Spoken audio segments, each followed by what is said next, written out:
मन में समाई, तेने काहे को दुनिया बनाई। पुराने जमाने में फिल्मों के गीतों के अर्थ भी अच्छे होते थे।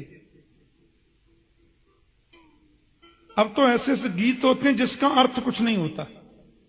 हां, अखियों से गोली मारे, फालतू गीत। चलती का खंडाला कोई गीत है? मैं बचपन में सुनता था, तेरे द्वार खड़ा भगवान भगत भर दे रे झोली। फिल्म का गीत है, कितना सुंदर है, देख ले। मेरा रंग दे बसंती चोला, मेरे देश की धरती सोना उगले उगले हीरे। कितना सुंदर गीत है। लोगों में आध्यात्मिकता हुआ करती थी, उस व्यवसाय से जुड़े होने पर भी। सजन रे झूठ मत बोलो, खुदा के पास जाना है। मैं बचपन में सुनता था, दुनिया से जाने वाले जाने चले जाते हैं कहां। शंकराचार्य का खांटी वेदांत भर दिया गीत की पंक्तियों में। दर्पण झूठ न बोले, तेरा मन दर्पण कहलाए। पूरा अध्यात्म टोटल।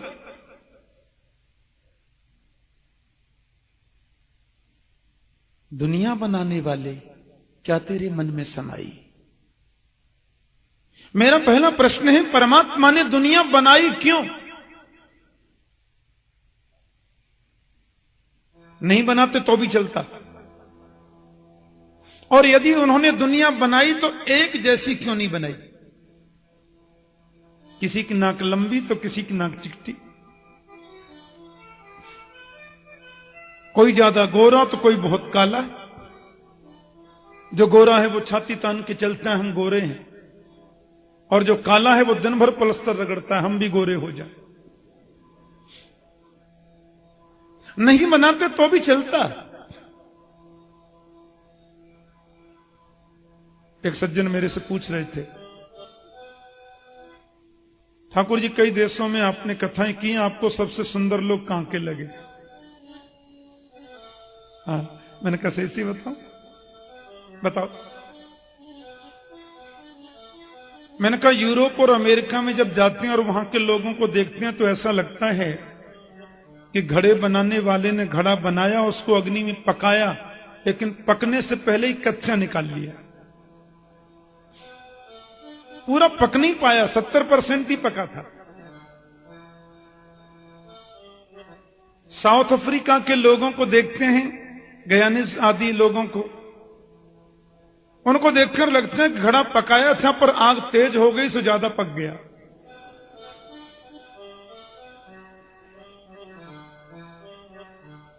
लेकिन जितना पकना चाहिए 100%, उतना तो मेरे भारतीय दूब के लोग ही हैं। बोलो जय श्री कृष्ण। हाँ, जितना सेंटीग्रेड में पकना चाहिए उतने तो यही हैं। और तो फिर बहुत बातें हैं। हाँ, एक जैसी दुनिया क्यों नहीं बनाई, मेरी समझ में नहीं आता। कोई दुखी है तो इतना दुखी कि सवेरे खाए तो शाम के लिए नहीं, और कोई सुखी है तो इतना सुखी कि कहां रखूं उसको यही चिंता है। एक जैसा नहीं बना सकते थे। एक घर में 4 भाई हैं, चारों के विचार 4 प्रकार के। कितनी विचित्र बात है। एक आदमी के पैर के नीचे चैंटी मर जाए तो राम राम राम राम करके कान पकड़ता है, बिहारी जी, हे राधा वल्लभ लाल, गलती हो गई, हे भगवान चैंटी मर गई, गौशाला में जाके चारा खिला रहे हैं, क्या हुआ? बोलकर एक कीड़ी मर गई थी। गलती से होने पर भी पश्चाताप। और एक आदमी मुर्गा किनार मरोड़ के खा जाता है। एक जैसा क्यों नहीं बनाया दुनिया को प्रभु ने? ये विषमता क्यों भगवान ने बनाई? किसी आदमी के मुंह से गाली निकल जाए तो रात को भोजन नहीं करता, मेरे मुंह से अपशब्द क्यों निकला? और कोई आदमी सवेरे की शुरुआत ही गालियों से करता है। एक जैसी दुनिया क्यों नहीं? मेरी समझ में नहीं आता, माफ करना। और तीसरा प्रश्न तो ये मेरे मन में उद्वेलित होता है कि भगवान अवतार क्यों लेते हैं? अवतार बोले हां, क्यों लिया? कभी राम बन के, कभी श्याम बन के चले आना, प्रभु जी चले आना। हाँ, हमारे ब्रज में माताएं गाती थी इस गीत को, सवेरे सवेरे झाड़ू लगाती और बड़े भाव से गाती, कभी राम बन के कभी, ऐसे गाती। और आप सत्य समझना, ये गांव में जो बहनें माताएं झाड़ू लगाती हैं वो उच्च कोटि की कवि होती हैं। ऐसी ऐसी कविताएं झाड़ू लगाते लगाते बनाती हैं। बढ़ाते जाओ, क्या लगता है? कभी राम रूप में आना, सीता जी को साथ में लाना, धनुष हाथ लेके, बाण साथ लेके चले आना, प्रभु जी चले आना। एक कड़ी हो गई। कभी कृष्ण रूप में आना, राधा जी को साथ में लाना, मुरली हाथ लेके, लकुट साथ लेके चले आना, दूसरी कड़ी हो गई। बढ़ाते जाओ। और ऐसी ऐसी ज्ञान की कविताएं माताएं, हाँ, राम नाम सुखदाई, भजन कर भाई ये जीवन 2 दिन का। मैं सुनता था, मेरी दादी गाती थी, ये काया है कागज की पुड़िया, फूंक लगे उड़ जाई, नहीं हवा चले उड़ जाई, भजन कर भाई ये जीवन 2 दिन का। ये काया है माटी का डेला, बूंद पड़े गल जाई, भजन कर भाई ये जीवन 2 दिन का। कितना सार तत्व छुपा है इसमें। पूरा वेदांत भरा है। साधारण सी कविता, सरल सी भाषा। ये भगवान अवतार ले लेकर आते हैं, कभी ये बन के, कभी वो बन के, कभी ये बन के, क्यों? मेरा प्रश्न है। पहले राक्षस को जन्म देना, फिर राक्षस से पाप कराना, फिर दुनिया को तड़फाना, और लोग जब तड़पने लगे तो कहना खबरदार मैं आ रहा हूं। फिर धर्म संस्थापनार्थाय संभवामी युगे युगे, ये नाटक क्यों करते हैं? भगवान चाहे तो राक्षस को पैदा ही ना होने दे। बोलो, ऐसा हो सकता है कि नहीं? भगवान चाहे तो राक्षस को पैदा ही ना होने दे, और वो चाहे तो वहां बैठे बैठे उसको मार दें। पर ये तो कोई बात नहीं है महाराज। पहले राक्षस को जन्म दिया, फिर राक्षस से पाप कराया, फिर दुनिया को तड़पाया, लोग तड़प कर जब पुकारने लगे, फिर बोले डरो नहीं मैं आ रहा हूं। जब जब हो धर्म के हानि, बाणे असुर अधम अभिमानी, तब तब धरे प्रभु विविध शरीरा, हरे कृपा। क्यों ये नाटक क्यों करते हैं? मैत्री जी बहुत हंसा और बोले, महात्मा विदुर, इन प्रश्नों का जवाब आपके पास नहीं है ऐसा मुझे नहीं लगता। आप सब जानते हो, फिर भी आपने पूछ लिया, शायद इसलिए कि आगे लोगों के मन में ऐसे प्रश्न उठें तो समाधान हो जाए। आप तो परम विवेकी हो, परम ज्ञानी हो, अनुरागी तो हो ही। पर मैं आपसे पूछ रहा हूं, ईश्वर किसको बोलते हैं? बोले, ईश्वर तो वो है जिसकी गति स्वच्छंद है, स्वच्छंद गति ईश्वर। तो मैं पूछ रहा हूं कि भगवान कुछ भी करेगा हमसे और तुमसे पूछ कर करेगा क्या? क्रीडार्थमात्मन इदम त्रिजगत कृतम ते सौम्यम तु तत्र कुधियो परईस कुर्यु। आगे वर्णन आएगा। ये पूरा विश्व प्रपंच मेरे परमात्मा की क्रीड़ा स्थली है, उसकी क्रीड़ा भूमि है राजन। हाँ, वो अनेक प्रकार के जीवों को बनाता है। तो भगवान ने दुनिया क्यों बनाई, ये ज्यादा चिंतन का विषय नहीं है। चिंतन का विषय तो यह है कि इतनी सुंदर कैसे बनाई, इतनी रंग बिरंगी कैसे बना दी। आपने मोर देखा है? हे भगवान, कमाल की सुंदरता। कैसे पंख बनाए हैं कवियों ने, तो मोर पंखों पर कितनी कविताएं लिखी हैं, आंखों जैसे, और जन क्या क्या उसकी रूपक दिए। आपने रंग बिरंगे सांप देखे? उड़ने वाले सांप, रेंगने वाले सांप, दौड़ने वाले सांप, घोड़ा पछाड़ सांप, कितने मॉडल बनाता है। रंग बिरंगे पक्षियों को देखो, कोयल को देखो, बोलती है तो लगता है मिश्री घुल गई गले में। आपने कभी देखा विदुर? सारी दुनिया मेरे परमात्मा ने बनाई, पर एक चेहरे जैसे दो आदमी तुम्हें कहीं मिलेंगे नहीं। 7 अरब लोग हैं आज की तारीख में संसार में, 7 अरब लोगों में आपको एक चेहरे के 2 आदमी दिखाई देंगे ही नहीं। सब मॉडल अलग अलग बनते, वो जब तैयार करता है नया मॉडल बनाता है। तुमने कभी सोचा 20 फीट चौड़ी 20 फीट लंबी हमने जमीन खरीदी और उस जमीन में हमने 20 पौधे लगाए, 20 पौधे भिन्न भिन्न लगा दिए और फिर गाय के गोबर का खाद डाला, हैंडपंप का मीठा पानी डाला, खाद सब में बराबर डाला, पानी भी बराबर डाला। अब वृक्ष जब बड़े हुए तो एक वृक्ष का फल तोड़ के मैंने खाया तो मुंह कड़वा हो गया, वो मिर्ची थी। उसके बगल वाले वृक्ष का फल तोड़कर मैंने खाया, मुंह मीठा हो गया, वो अंगूर था। उसके बगल वाले वृक्ष को ही तोड़ के मैंने खा लिया, वो बड़ा मीठा था, वो गन्ना था। उसके बगल वाले वृक्ष का फल तोड़ के खाया तो मुंह चिरपिरा हो गया, वो करेला था। तुमने कभी सोचा विदुर, पानी तो बराबर दिया, खाद भी बराबर दिया, जमीन भी वही है, हमने ऐसा तो किया नहीं कि एक वृक्ष में हमने शरबत डाल दिया हो और दूसरे में मिर्ची घोल के डाली हो। इस जमीन में इतने रस किसने दिए हैं? खाद ने तो नहीं दिए, पानी तो नहीं दिया, ये रस जमीन में इतने कहां से आ गए? तुमने कभी सोचा? क्या कमाल की पेंटिंग की है। तुमने सोचा है इतनी सुंदर दुनिया जिसने बनाई वो स्वयं कितना सुंदर होगा? वो स्वयं कितना सुंदर होगा? आइए 2 मिनट थोड़ा चर्चा कर लें।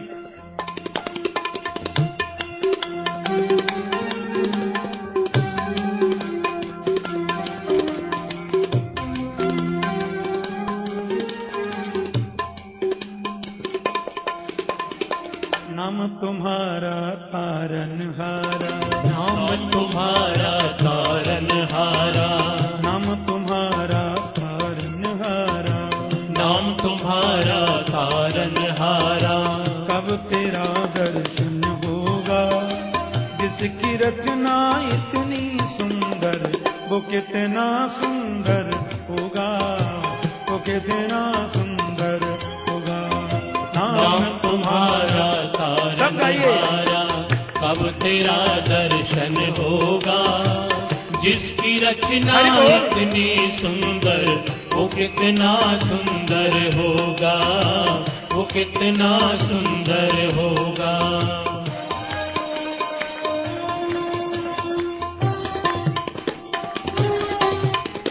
कितनी सुंदर दृष्टि है उसकी।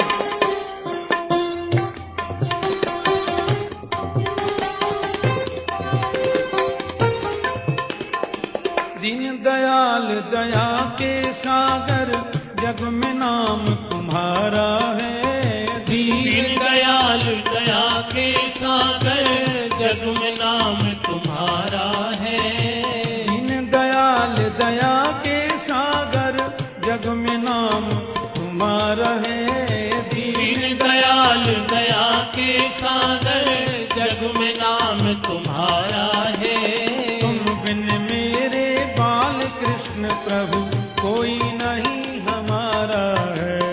तुम बिन मेरे बाल कृष्ण प्रभु कोई नहीं हमारा है।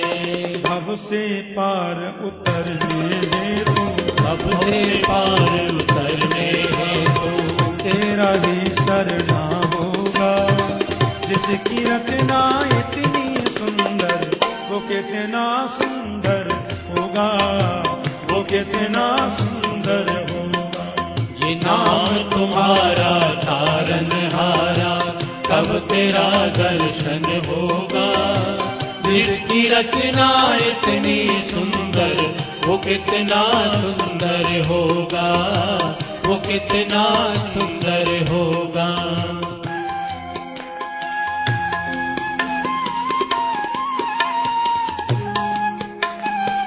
इतनी सुंदर दुनिया बनाने वाला स्वयं कितना सुंदर, कभी सोचो।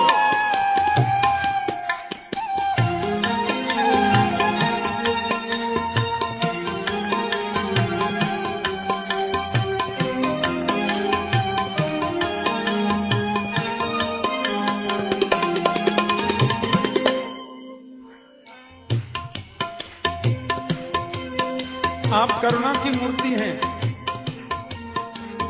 सुर नर मुनि जन जिन चरणों को निस दिन ध्यान लगाते हैं। सुर नर मुनि जन जिन चरणों को निस दिन ध्यान लगाते हैं। जो भी तुम्हारे दर पे आवे मनवांचित फल पाते हैं। जो भी तुम्हारे दर पे आवे मनवांछित फल पाते हैं। आत्मनिधि को पाने हेतु, ये आत्मनिधि को पाने हेतु गीतों का सरगम होगा। जिसकी रचना इतनी सुंदर, वो कितना सुंदर होगा, वो कितना सुंदर होगा। क्योंकि नाम तुम्हारा तारनहारा, कब तेरा दर्शन होगा। जिसकी रचना इतनी सुंदर, वो कितना सुंदर होगा, वो कितना सुंदर होगा। श्री राम जय राम ये श्री राम जय राम जय जय राम। बोलो जय राम जय राम। ये क्यों नहीं सोचा? इतनी सुंदर दुनिया बनाई, वो स्वयं कितना सुंदर होगा। जहां तक प्रश्न यह है कि विषमता क्यों, समता क्यों नहीं? कोई दुखी है तो इतना दुखी कि प्रातः खाए तो सायंकाल की चिंता, और कोई सुखी है तो इतना सुखी कि कहां रखूं ये चिंता। भगवान किसी को दुख नहीं देते विदुर। परमात्मा जब सृष्टि का निर्माण करते हैं तो 3 सूत्र देते हैं, ध्यान देना। कर्म, अकर्म और विकर्म। वेद के अनुसार जो कर्म किया जाता है वो शुद्ध कर्म है। वेद के अनुसार कर्म नहीं करना अकर्म है, और उसके विपरीत करना ही विकर्म है। जैसा कर्म करते हैं वैसा मिलता है। प्रभु किसी को दुख नहीं देते, परमात्मा किसी को सुख नहीं देते। ना भुक्तम क्षीयते कर्म जन्म कोटि सतैरपि, अवश्यम एव भोक्तव्यम कृतम कर्म शुभाशुभम। जो किया है वो तुम्हें भोगना ही होगा, इसमें प्रभु का क्या। लेकिन तीसरी बात जो तुमने कही वो मेरी समझ में कम आई, या फिर बात ठीक नहीं थी। परमात्मा अवतार लेते क्यों हैं? वो चाहे तो राक्षसों को बैठे बैठे मार दें, राक्षस को जन्म देना, फिर पाप कराना, फिर उसको उसके द्वारा दुनिया को तकलीफ देना, और जब लोग त्राही त्राही करने लगे तो बोलना खबरदार मैं आ रहा हूं।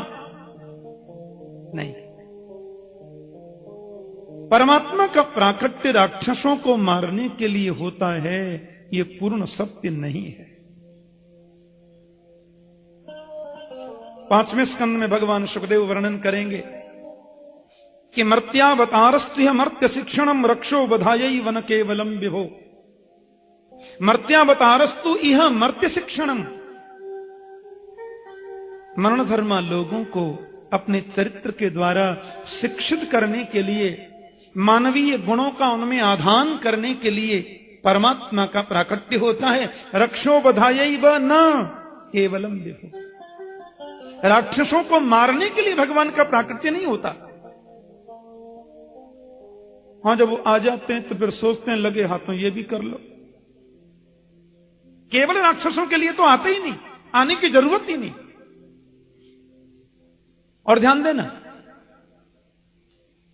हमारे जीवन में कष्ट आया ये हमारे कर्म का फल है। राक्षस की उत्पत्ति हुई ये हमारे कर्म का फल है। उससे हमें तकलीफ प्राप्त हुई ये हमारे कर्म का फल है। और वो मारा गया ये उसके कर्म का फल है।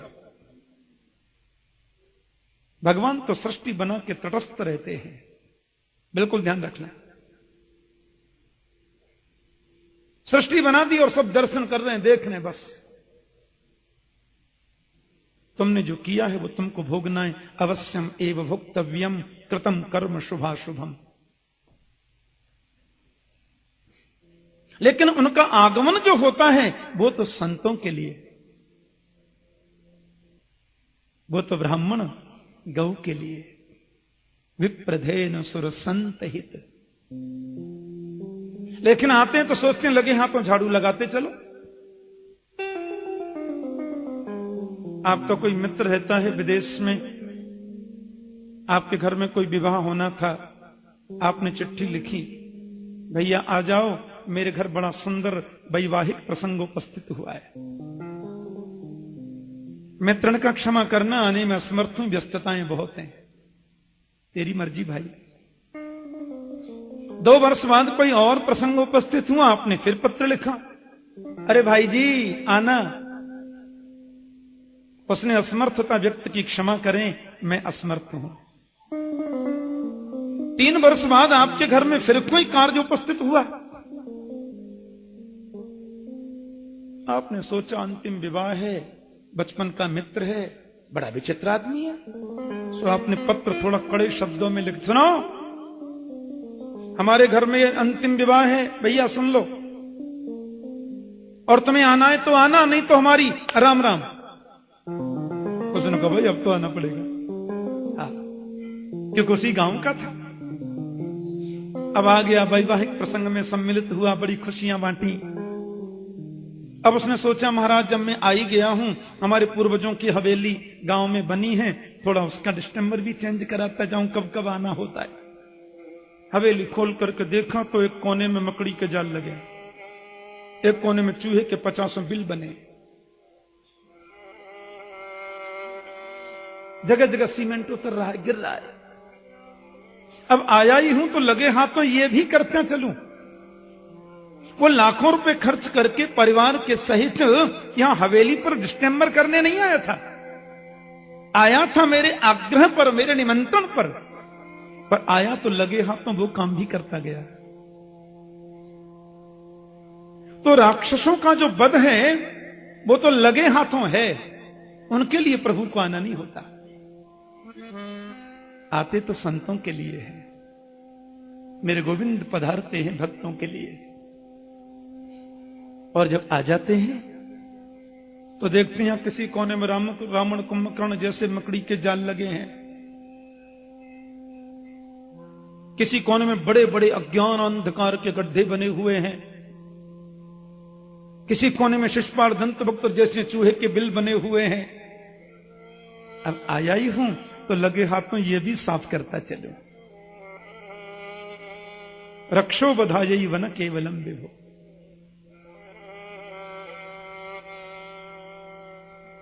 ऋषि कश्यप की 13 पत्नियां थीं, दिति अदिति धनु काष्ठा सुरसाइला विनिता कद्रु आदि। दिति के दैत्य हुए, अदिति के आदित्य हुए, ये बड़ी 2 पत्नियां हैं। धनु के दानव हुए, सुरसा के अजगर सांप हुए, कद्रु के काले नाग हुए, विनिता के पक्षी हुए। सृष्टि में बहुत बड़ी सहयोगिनी है कश्यप की पत्नियां। लेकिन महारानी दिति एक दिन कश्यप का चरण बंदन करते हुए बोली, सभी पुत्रवती हैं, मुझे पुत्र नहीं। कश्यप ने कहा, ये जो अवसर है ना, अच्छा नहीं है, ये बेला अच्छी नहीं है। देवस्त्र भी पश्यति देवरस्ते। गर्भाधान संस्कार भी एक वैदिक प्रक्रिया है और वो समयानुकूल होनी चाहिए। लेकिन मां ने उनकी शास्त्रीय बात का आदर नहीं किया। गर्भाधानोपरांत महात्मा कश्यप ने कहा, तुम्हें 2 पुत्र होंगे, दोनों ही दुष्ट होंगे। ऋषि पत्नी है, बहुत समय तक उन्होंने गर्भ का धारण करके रखा। दुष्ट होंगे तो जन्म लेंगे, दुष्टता बढ़ेगी तो फिर दुष्ट मरते भी जल्दी हैं। ममता बस माता ने जन्म ही न दिया बच्चों को। ऋषि पत्नी है, सामर्थ्य उनमें। देवताओं ने ब्रह्मा जी से प्रार्थना की, बोले महाराज वो गर्भस्थ शिशु का प्रकाश और विकास कौन है ये?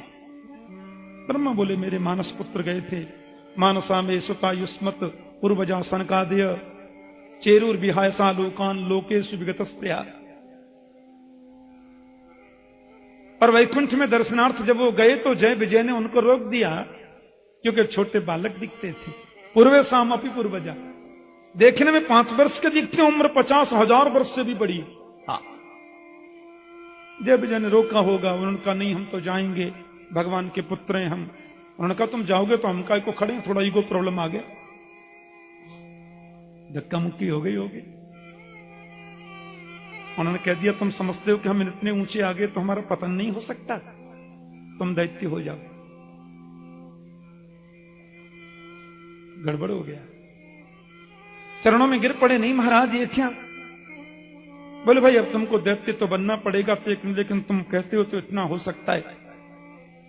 तुम भक्त बनकर के चाहो तो 7 जन्मों तक भगवान से दूर रह करके भक्ति करो और 7 जन्म बाद आना। और दैत्य बनकर जाना चाहो तो 3 जन्मों तक प्रभु से दूर रहो और 3 जन्मों के बाद यहां पुनः आ जाना। क्या चाहते हो? बोले हम तो दैत्य बन के जाना चाहते हैं, कम से कम 3 जन्मों में तो आ जाएंगे। और दुष्टता बढ़ेगी, दैत्य हम बनेंगे तो हो सकता है मृत्यु भी जल्दी हो जाए। हाँ, भगवान ने भी कहा, मेरे पार्षद हैं, गलती हो गई। प्रभु वहीं आ गए, गेट पर ही आ गए, मेन द्वार पर। हाँ, इसका मतलब यह हुआ कि क्रोध जो है वो दर्शन में बाधक है। कितना ही ऊंचे पद पर सही, क्रोध तो अच्छी चीज नहीं है। गीता में गोविंद कहते हैं, क्रोध जैसी रद्दी चीज संसार में दूसरी बनी नहीं। क्रोधात भवति सम्मोह, सम्मोहात स्मृति विभ्रम, स्मृति भ्रंशात बुद्धिनाश, बुद्धिनाशात प्रणश्यति। सनत कुमारों ने क्रोध किया, परिणाम यह हुआ कि वैकुंठ में प्रवेश तो नहीं मिला। भले ही भगवान उनको दर्शन देने द्वार पर ही आ गए, लेकिन अंदर तो प्रवेश मिला ही नहीं। और सनत कुमारों को भी लगा कि हमने ठीक नहीं किया, इतनी सी बात पर क्रोध कर लिया। वे तो अपने कर्तव्य का निर्वहन कर रहे थे और क्रोध से जो उनका तप नष्ट हुआ है उसका पुनः संचय करने के लिए बद्रिकाश्रम चले गए। वही दोनों आए हैं दिति के गर्भ में पुत्र बनकर देवताओं। हिरण्यकश्यप हिरण्याक्ष जन्म ले चुके।